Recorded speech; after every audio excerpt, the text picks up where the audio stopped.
Hello everybody, welcome back to my channel. If you haven't been here before, my name is Debbie. I read a lot of books, and yes, of course I read another one, and this one is The Shelf by Helly Acton. I heard quite a lot about this book before I read it. Fortunately, nothing that kind of gave it away too much, but I did hear quite a lot about it because it's because the premise of it. Oh, something's ringing. Put the phone in just in case they try to ring again. Sorry, the lighting is really dark in here at the moment just because I can't get the balance right, so I might be in darkness for quite a lot of it. Oh well. But yeah, it's The Shelf by Helly Acton. 6 women, 4 weeks, 1 house. Who will be left on the shelf? I think the first place that I heard of this was on Carrie Fletcher's YouTube channel, because she mentioned that she'd read it. And to be honest, at first the description that she gave of the book, I was thinking, I don't think that's a book for me, because it's kind of about reality television, and I'm not the biggest reality TV person in the world. I don't watch I'm a Celeb, I don't watch Big Brother. This has definitely got a Big Brother vibe to it, I definitely say that. Basically, if I want mind-numbing entertainment, I watch the Kardashians, because I think it's just so out there that there's no way for me to identify with it. I think that's the best way for me to describe my relationship with watching the Kardashians. But yeah, I don't watch stuff like Big Brother or I'm a Celeb or anything like that. And The Shelf is basically, it's kind of like a Big Brother house type situation where they're all in a house together with cameras watching their every move, apart from in the bathroom. In the book, there's no cameras in the bathroom, so it's where the main character goes to escape. With that, I'm just going to go straight into the blurb for you. Everyone in Amy's life seems to be getting married, having children and settling down, or so Instagram tells her, and she feels like she's falling behind. So when her long-term boyfriend surprises her with a dream holiday, she thinks he's finally going to pop the big question. But the dream turns into a nightmare when, instead, she finds herself on the set of a Big Brother-style reality television show called The Shelf. Along with 5 other women, Amy is brutally dumped on live television and must compete in a series of humiliating and obnoxious tasks in the hope of being crowned the Keeper. While inside the house, will Amy learn that there are worse things than being left on the shelf. I just realised this is giving me a bit of a glow from underneath. At the beginning of the book, I was reading it kind of like a horror story, and I wanted to punch nearly all the male characters in the book. I don't know if it's a spoiler to say there's only one redeeming man in the whole book, and to be honest, when you meet all the women, it becomes fairly obvious who that's going to be. I say fairly obvious. You're aware that they're all in the house for different reasons. You've got Amy, she's been in a relationship for about 2 years, and they've just never had the conversation about where the relationship is going. And then when he gives her a key to his flat, it's not a, we are moving this up into the next part of the relationship, because he's saying, here's a key, but you have to call me before you come over. I'm not going to give you any space in my apartment. But here's a key so that you can come over. And so Amy is a bit of a weird thing of just like, is this kind of the next step in the relationship? And you know, after 2 years, I mean, it's interesting concept to say that in a 2-year relationship they've never had a conversation of kids and weddings and stuff. And it starts off the whole thing of actually really, really hating him under the guise of going on holiday. So, like, she packs a bag, you know, she thinks she's going on holiday, so she takes, like, skimpy swimwear and just stuff for a summer holiday, basically. And then she realises that they're actually not getting on a plane, and she's thinking, oh, maybe it's just, like, a local getaway because it's set in London. He blindfolds her. And she's there going, oh, is this going to be like a really fancy surprise? Are we going for dinner or something? Is it just like a local holiday where we're just going to go to a hotel and we're going to enjoy it that way? And then she takes off the blindfold and he's nowhere. She's in like a white room, and suddenly there's this big announcement saying, you've been dumped on live television. And basically, if you take part in this television programme, you will get £10,000 no matter what, and if you win it, you're going to get £1 million. And that is the only thing that keeps the women in the house. Amy is the first one to be dumped, and then she kind of sees everybody else come into the house. Because I think it starts off with like 5 women, and then another woman joins them later to kind of stir everything up. And you kind of get to know all the women, because they've all got their own story as to why they're there. Like a woman in her 50s who's got 2 grown-up kids and is just not in that relationship anymore. I've definitely had a love-hate relationship with the book, because there were points I was ready to throw my iPad across a room, and there were just so much of the first part of the book I really did feel like I was reading a horror story, because of the way it's all done, from the breaking up on live television, forcing women to go through these kind of tasks to prove that they are the keeper, they're worthy of getting married and having children. There's even one in the book where it's like a high school kind of sex education type thing, where they're all given toy babies that they have to kind of raise. And you see all the girls' reaction to that. You got Amy, who's kind of trying, and then you've got others that are just really giving up and like breaking their arms, holding them upside down and stuff. And the thing that really annoyed me about it is the fact that there's a television in the living room where they can see everybody talking about them.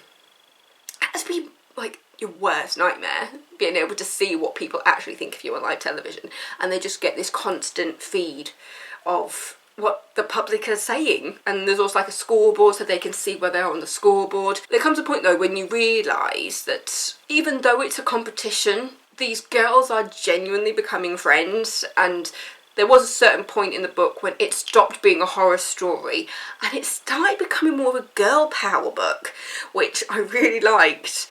I just realised that the quote on the book is actually from Carrie Hope Fletcher. It actually says, "Just as addictive as reality TV, but twice as juicy." I can imagine that, actually. Because, you know, I've seen clips and stuff of Big Brother, like, on YouTube and stuff, for people who I liked, because like there was H from Steps was on it once, so I watched some clips of him in it. I've watched some clips of when Kirstie Alley was on it, because I used to be obsessed with Kirstie Alley. I used to love her. But yeah, so I've seen clips, like the same with like I'm a Celeb. Like I've seen bits of it, because like my sister and my brother-in-law really liked watching I'm a Celeb, so I've seen bits of it when I've been like at their house and stuff. But I've never actually sat down and wanted to watch any of that kind of stuff, and I'm not bashing on anybody who enjoys it. It's just that I've never really been tempted to watch it, that's all. And reading the shelf and thinking, like, would I watch it? Probably not.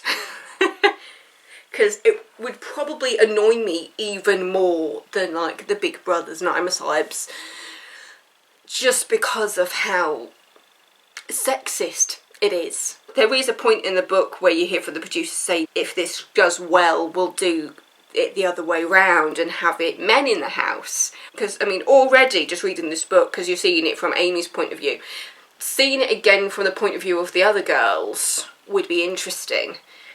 Seeing it from the point of view of having men being broken up with on live television and then being forced to go through all these tasks and things to prove that they are men and worthy of being in a relationship and having children. The tasks in the book are quite sexist in themselves. It's just like, can you be a good mum? Can you put on a proper tea party? And yeah, there's even a point when a couple of them go on dates with ex-boyfriends of the other women in the house. That provided an extremely satisfying bit when one of the women just completely bashes one of the ex-boyfriends. And I was just like, yes, go girl. There's even a point when Amy has a date with her ex, and you see kind of what's going through her mind versus what she actually says to him. And as I was reading it, I was just like, girl, just get it out. Get it out. Tell him he's an arsehole, because he is. And the fact that you see that he mainly sees it as kind of course, you know, he wants to break up with her. He lies and says that she was harassing him about getting married, having kids. And then Amy's there saying, we've never had that conversation, so why are you lying about this? And then he comes out and says, oh, but this is excellent promotion. You know, you'll get the money. If you win, we'll have the money. Because in his head, he's not realising that her being in the house is actually helping her find herself. So with all of that, she's there realising, actually, I don't need him, because he is an arsehole. Because while they're in the house, they're also having therapy. I think it's the therapy sessions that kind of the therapy sessions are the most redeeming part of the story, I think. As you can see, I have a lot to say about this book. To be honest, I think if this was a real show, if they didn't have the therapy side of it, it would be a shit show. Like, it would be completely off the rails. I mean, this book is already fairly off the rails with the concept, but having the therapist there to really kind of hone in on what the women's problems are and saying, because you realise through those therapy sessions, when I started this I said there was only one redeeming man in this book. Now I'm talking about the therapist, I realise there's actually two, because it's this man including the therapist. I loved it and I hated it at the same time. And when it came to the end of the book, I kind of saw it coming, kind of didn't. It does rely a lot on concentrating on the relationship between the girls in the house, seeing all the girls' reactions to kind of all the things where they're saying, like, this is really sexist, would you do the same thing with a man? Because it's just like, can you imagine this scenario with men in the house and them saying, okay, here's some babies to look after. Like, would they really do that to guys? I don't know. It really does call out the stupidity of the men in this book. It's also the fact that it does make you think about women who have different ideals. That was a big part of the book which I wasn't expecting from it, because there is a woman who joined like a week or a couple of weeks into it, and she has very different views to the rest of the women. While the rest of the women go into seriously make us look after babies, you know, you're trying to make sure we know how to cook so that we can stay in the kitchen. And then this other woman comes in saying, well, I want to do that. I want to provide for my husband. And, you know, it becomes fairly obvious that even though she has been manipulated into some of those feelings, at the same time she realises that she's not going to compromise on the fact that she wants to help and to provide for a potential husband. But the moment that she stands up and realises what's happening to her is quite satisfying. And the fact that Amy does actually get along with everybody in the house. Because obviously, when you put women in a house together, I think when you put anybody in a house together who don't know each other, obviously there's going to be friction and things like that. Amy tends to be, she's kind of like the neutral ground, you know. She eventually makes friends with everybody in the house. And so it's nice to see her being that middle person. Because like, you can see it in like the scoreboard and stuff. A lot of the time she's kind of in the middle or kind of the bottom. She's kind of like the underdog. But I do think it would be fascinating to see this book again from the point of view of the other women. Or even like one of the guys who breaks up with them. I think that would be really interesting. I could definitely imagine this as a film or a series. To be honest, I think because it's split up into weeks, doing that as like a series would be quite cool. Yeah, I definitely say that this isn't a rom-com. This is not a romantic comedy. At the end of the day, it's part horror story, part feminist movement. And please don't misconstrue when I use the word feminist. I think a lot of people have negative connotations to that word, and I did for quite a while. In the words of the Spice Girls, it's girl power. It's the girl power, them realising that yes, these men pop them on television to break up with them, but actually it might have been the best thing they ever did, because it allows each of the women, despite all the sexist things that happen and all the sexist men who are putting the most ridiculous tasks on them to prove that they are worthy of marriage and children, considering that not everybody wants that. It's more than just like a happy-go-lucky story type thing of girl power. It really, really makes you think about the way we look at women in television, or just the way we look at women in general. And, you know, it looks at the social media side of things with the fact that they can see everything that's being spoken about them. It looks at the women being pitted against each other with the scorecard. And it just looks at that general thing of, why are we here? The fact that every woman out there has her own thing that she wants to do, whether that's to go travelling, whether that's to have children, whether that's to support a husband, whether they want to work, you know, whether they want to be the one that cooks every single night. Maybe they don't know how to cook. Maybe they just don't want to cook. You know, it's that looking at that balance in a relationship or not in a relationship and finding yourself before you find yourself in a relationship. Does that make any sense? It was fantabulous, I'll just say that. And even if you don't think of yourself as a feminist, you definitely need to give this book a go, because it might just make you see something from a different point of view. Because at first, when the other woman came into the house with her kind of idea of just like, I want to be in the kitchen, you know, I gave up work to be with my boyfriend, and this is the kicker, they technically don't break up. Well, everybody else is dumped into the house. This woman comes in and says, oh no, we just thought this would be a good thing to help me understand how to support him more. I mean, she's already got this idea in her head that, you know, she belongs in the kitchen, you know, she shouldn't, you know, she doesn't want to work, she wants to provide for her husband, and she just wants to improve upon that. Well, everybody else is just there for the money. I mean, the moment that you see Flick kind of crying and that kind of, you start to scratch the surface a little bit more, and you realise, yes, that is what she wants. And she does want to be able to support people more. But at the same time, she hasn't realised how much she's broken. There is so much to unpack from this book, so I'm just going to shut up now because I feel like I might have said a bit too much. But yes, so it is The Shelf by Helly Acton. Not Holly, Helly. Helly. So that is the front cover of the book. If I'm having any issues with glare, I'll pop a picture on top of the video. It is 416 pages. It's in comedy, contemporary fiction, general fiction, lifestyle, well-being, relationships, and romance. And I would say romance is a bit of a... because I'd say it's not romance as in finding a partner, it's that finding the relationship within yourself. And yeah, as certain bits came out and it started going from a horror story to me to an empowerment story, that's when I started to get a bit more on board. But yeah, as I said, you know, there were points when I was really tempted to punch every single person in the book.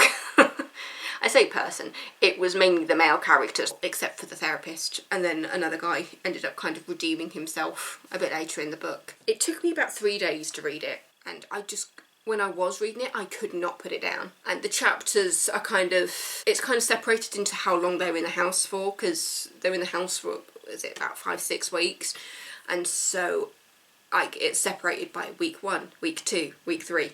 I couldn't believe how I felt when I finished the book, because it was just so much of this kind of, I hate this book, no I love this book, I hate this book, but no I love it. But yeah, that is The Shelf by Helly Acton. I'll pop a link in the description to where you can find it. I read it on BorrowBox, which is an app that connects to local libraries. The other one that I'm reading on here is such a weird book, but it's so cool.